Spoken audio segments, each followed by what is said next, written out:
নমস্কার স্টুডেন্টস। তো আজকে আমরা আলোচনা করব ক্লাস নাম্বার 4 নিয়ে। এর আগে আমরা 3টে সেট আপলোড করে দিয়েছি, যারা দেখোনি দেখে নেবে। আমাদের আজকের সেটের ফার্স্ট যে কোশ্চেনটি রয়েছে, বলা হয়েছে x ইকুয়াল টু 2 এবং y ইকুয়াল টু 5 হলে তোমাকে বের করতে হবে 5xy মাইনাস ওয়াই স্কোয়ারের মান কত। এটা 5ই জানুয়ারি 2021-এ আসা এনটিপিসি সিবিটি 1-এর একটি কোশ্চেন। তো কার ভ্যালু বের করতে বলা হয়েছে 5xy মাইনাস ওয়াই স্কোয়ার। তাহলে এখানে দেখো x এর কিন্তু ভ্যালুটা বলে দিয়েছে কত না 2। তো আমরা x এর জায়গায় x এর ভ্যালুটাকে 2 বসিয়ে দিলাম, y এর ভ্যালুটাকে 5 বসিয়ে দিলাম। আচ্ছা, ওয়াই স্কোয়ার কত না 5-এর স্কোয়ার, তাহলে কত হবে 5 5 25 দুগুণে 50 মাইনাস হচ্ছে 5-এর স্কোয়ার করলে 25। তো এখানে আমাদের হয়ে যাচ্ছে কত 25। তো অপশন এ হয়ে যাবে সঠিক উত্তর। পরের কোশ্চেন, 10% সুদের হারে 2 বছরে কত টাকার চক্রবৃদ্ধি সুদ ও সরল সুদের পার্থক্য হবে 50 টাকা। আমরা কিভাবে করব দেখো, কোনো রকম সূত্র দিয়ে নয়। এবার বিষয় হচ্ছে এই যে 10%, তাই না? তাহলে 100 টাকার 1 বছরের সরল সুদ হচ্ছে 10 টাকা, 2 বছরের সিম্পল ইন্টারেস্ট হবে 20 টাকা। আর কম্পাউন্ড ইন্টারেস্ট কি হবে? কম্পাউন্ড ইন্টারেস্ট হবে 21 টাকা। কিভাবে? যারা জানো না দেখে নাও, 2r ইন্টু আর স্কোয়ার। আর কি? আর হচ্ছে 10, তো এই 10-এর স্কোয়ার করলাম, আর এখানে কি 2 ইন্টু 10। তাহলে কত হবে? এই 10 দুগুণে 20 আর 10-এর স্কোয়ার করলে 21। দশমিকের পরে আমরা 2 ঘর রাখবো, তাহলে এই 1 এখানে ক্যারি করবে, তাহলে কত হলো না 21 হলো। আশা করি সবাই বুঝতে পেরেছো। তবে মনে রাখবে আমরা আসল অলওয়েজ 100 ধরেই কিন্তু অঙ্ক করব। তাহলে এই যে ডিফারেন্স, এই ডিফারেন্সটা কত? তুমি বলবে স্যার এই ডিফারেন্সটা হচ্ছে মাত্র 1 টাকা। কত টাকার জন্য? তুমি প্রিন্সিপাল 100 টাকা ধরেছো, তার জন্য তোমার ডিফারেন্স হচ্ছে কত টাকা? 1 টাকা। কিন্তু এই কোশ্চেনে ডিফারেন্স বলে দিয়েছে 50 টাকা, তাহলে তোমার এই প্রিন্সিপাল কত হবে? এই 1-এর কত গুণ বাড়লো? এটা ডিফারেন্সটা 50 গুণ। তুমি এটাকেও ঠিক 50 গুণ বাড়িয়ে দাও, তাহলে 50 100 কত হবে না 5000 হবে। সো অপশন বি হয়ে যাবে সঠিক উত্তর।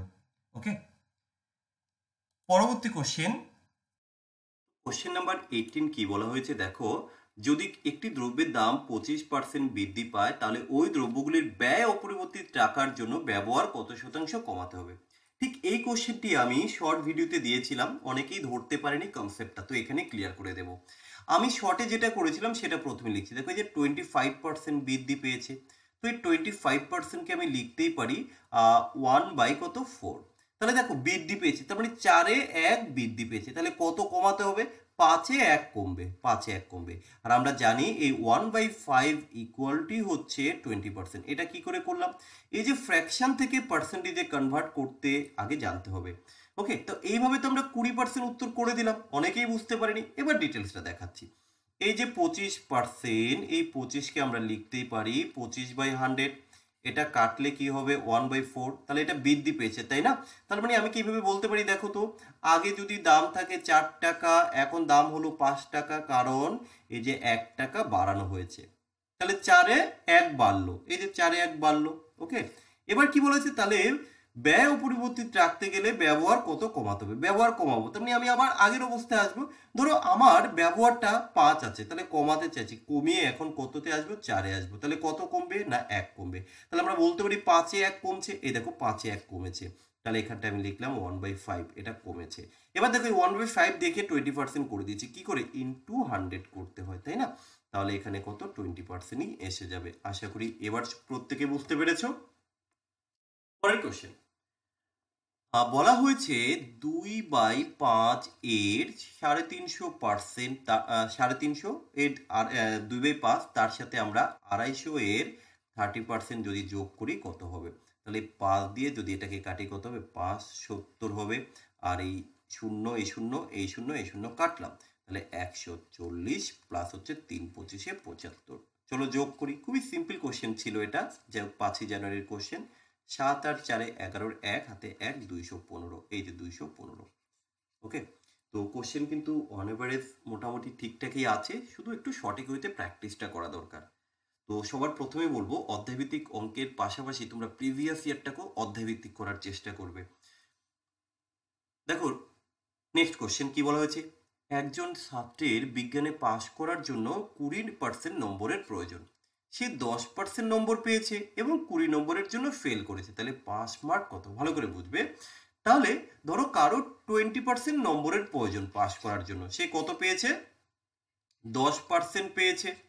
আর কি করেছে? 20 নম্বরের জন্য ফেল করেছে, 20 নম্বর। তাহলে তাকে তো টোটাল 20% পেতে হবে, সে 10% পেয়েছে, তাহলে আর কত পার্সেন্ট সে দরকার ছিল?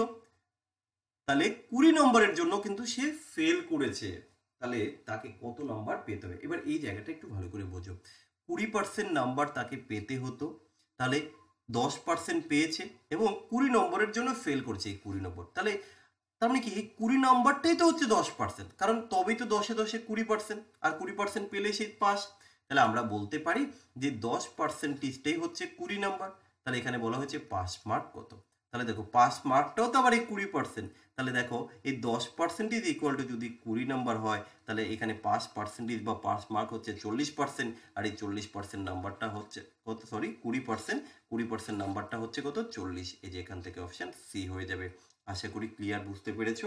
এরপরও যদি কারো কিছু প্রবলেম থাকে কমেন্ট সেকশনে তোমরা অবশ্যই সেটা জানাবে। চলো।